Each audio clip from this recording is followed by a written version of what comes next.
Globally, the number of airline boardings has doubled in the past 10 pre-COVID years. This is much faster growth than any other intercity travel over the same time period. In fact, I wouldn't be surprised if air travel between 2009 and 2019 represented the single largest growth in intercity travel since the original rise of the intercity train service back in the mid-1800s. Not really sure. Somebody should probably research that.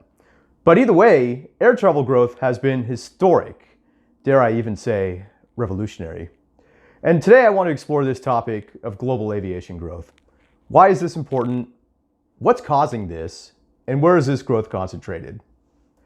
Welcome to Transit World, weekly videos on all things transportation with a focus on the developing world.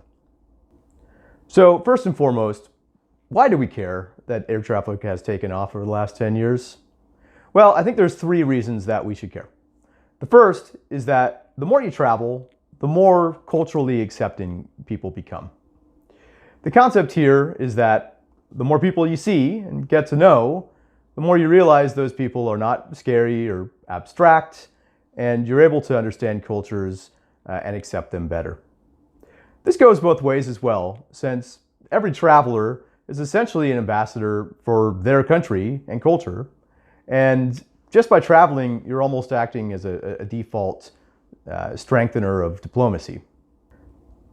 This concept admittedly is quite pie in the sky, but I think it's true. I'm not going to get into the concept of peace tourism, but just to mention there is a lot of research and articles on this topic. Might be worth taking a look. And by the way, I think this is true even within your own country as well, especially if you're in a large and/or diverse country. So Mexico, Brazil, Russia, India, China, United States, looking at you. The second reason that I think we should care about aviation growth is because they really do allow for increased economic opportunities. Increased flights allows for more upward mobility, if you can pardon the pun. People can go farther from home to seek economic opportunities while still maintaining contact with friends and family, and they're able to broaden their scope of areas where they can potentially conduct business. And the third reason that this is a topic I think people should care about is that there's a lot of room for growth here. Only 11% of the global population flew in 2018, and only a little over 20% of the global population has ever gotten on a flight in their entire life. The climate implications and importance in the aviation industry are going to grow as well. Currently, only about 3% of all of the global CO2 emitted comes from this industry, but that's doubled since the 1980s and quadrupled since the 1960s. This is even more important as well because, unlike other types of transportation, there's really no good market-ready alternatives for converting airplanes into zero-emission vehicles. This is a really hard-to-abate sector. So, for both better and worse, an uptick in aviation is really important to watch because there's a lot of room for potential growth in the future. So, let's talk a little bit about why this is happening.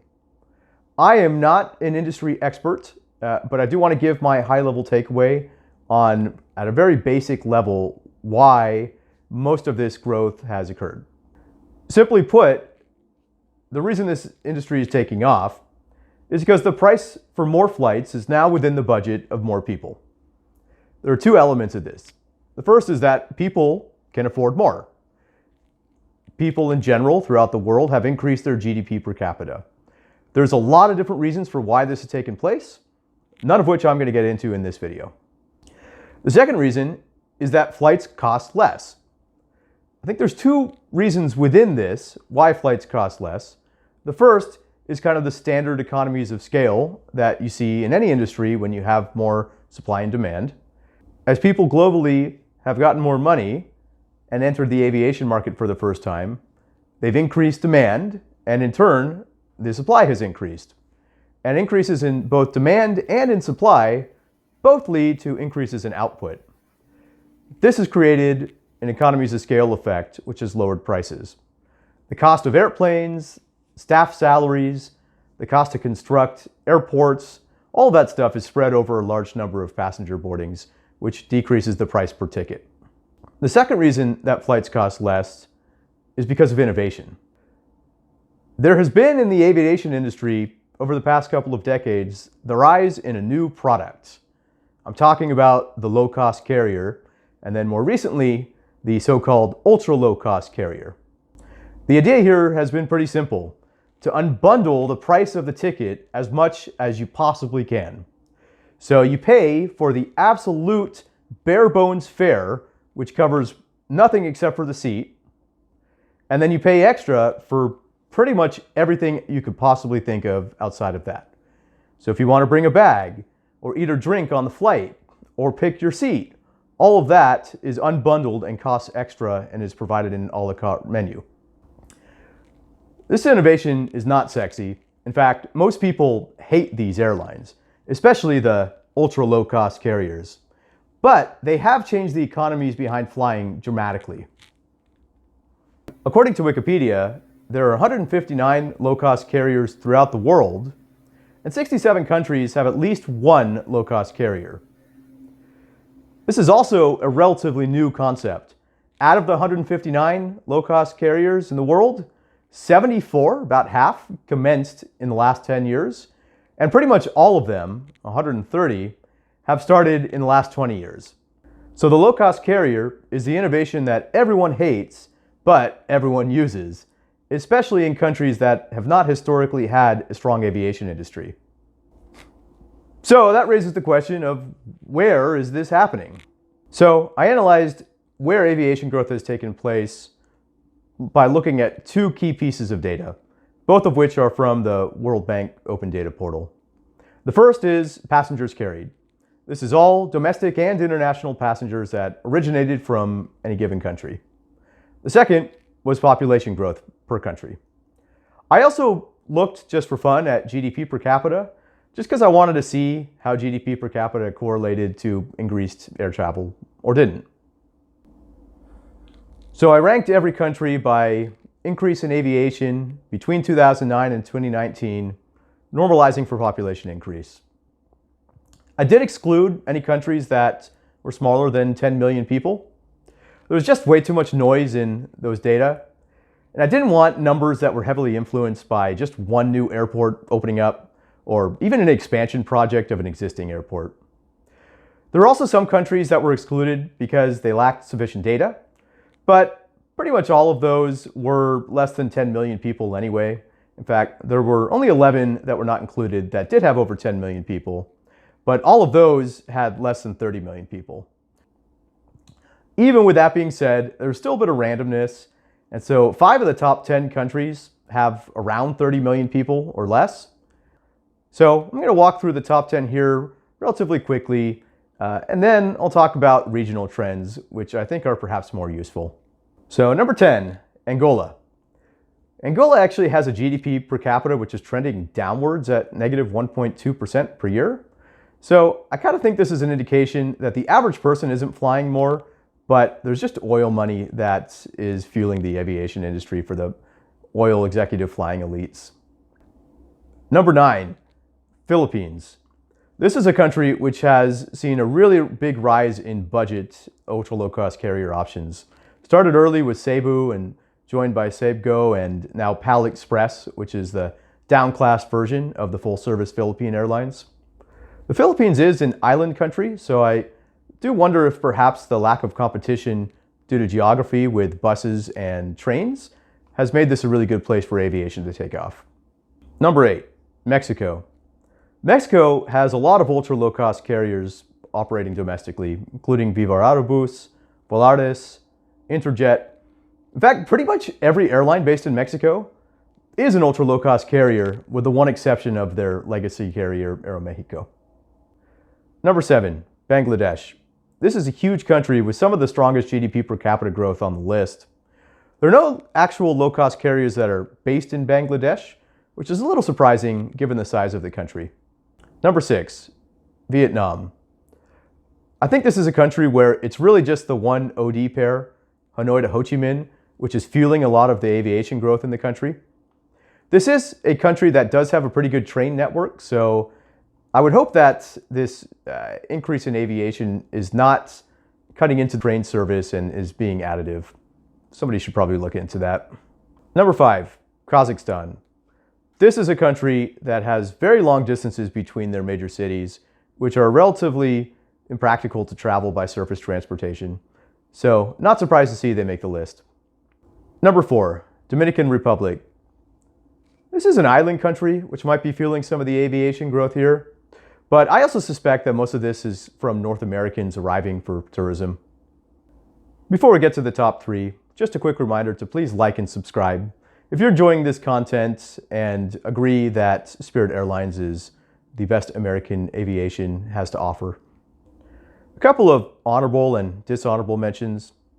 At the very bottom of the list, which were countries that actually experienced a decrease in aviation, were mostly countries that went through tremendous political turmoil or actual war between 2009 and 2019. So, for example, Syria and Somalia, Venezuela, Afghanistan. Although I was surprised to see that Italy was actually amongst the bottom, ranking 13th from the bottom. Germany and Czech Republic and France were actually quite close as well, within 10 spots of Italy. I like to think that this is due to improvements in the European rail network and restrictions even, in some cases, to short-distance flights between cities that are well served by rail. But I'm not sure. Perhaps I'm being too optimistic.